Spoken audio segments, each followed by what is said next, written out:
செந்தில் பாலாஜி வெளியில வந்து அமைச்சர் ஆயிட்ட தொடர்ந்து அவருடைய சாட்சியங்கள் சாட்சியம் அளிப்பதில் பயப்படுறாங்க, அச்சப்படுறாங்க. இன்னைக்கு உச்சநீதிமன்றத்துல செந்தில் பாலாஜி அவர்களை எதிர்த்து, அவர்களுக்கு பிணை கொடுத்ததை எதிர்த்து ஒரு வழக்கு வந்தது. உச்சநீதிமன்றத்தில் வந்தது. நீதிபதிகள் பிணை கொடுத்தது தப்பு கிடையாது, ஆனால் பிணையில் அடுத்த நாள் செந்தில் பாலாஜி அமைச்சரானது எங்களுக்கெல்லாம் ஆச்சரியம் அளிக்கிறது என்று நீதிபதிகள் சொல்லியிருக்கின்றார்கள்.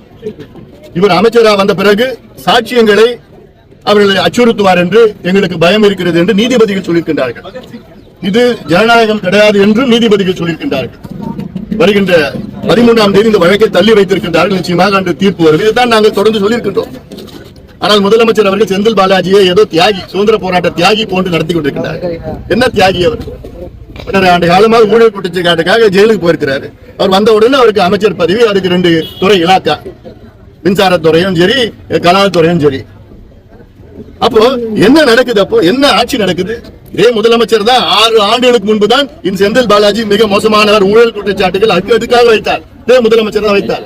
இந்த 6 ஆண்டுகள்ல செந்தில் பாலாஜி எப்படி புனிதர் ஆயிட்டாரா, தியாகி ஆயிட்டாரா? நிச்சயமா வருகின்ற 13ஆம் தேதி எங்களுக்கு ஒரு நல்ல தீர்ப்பு வரும் நாங்கள் எதிர்பார்க்கிறோம்.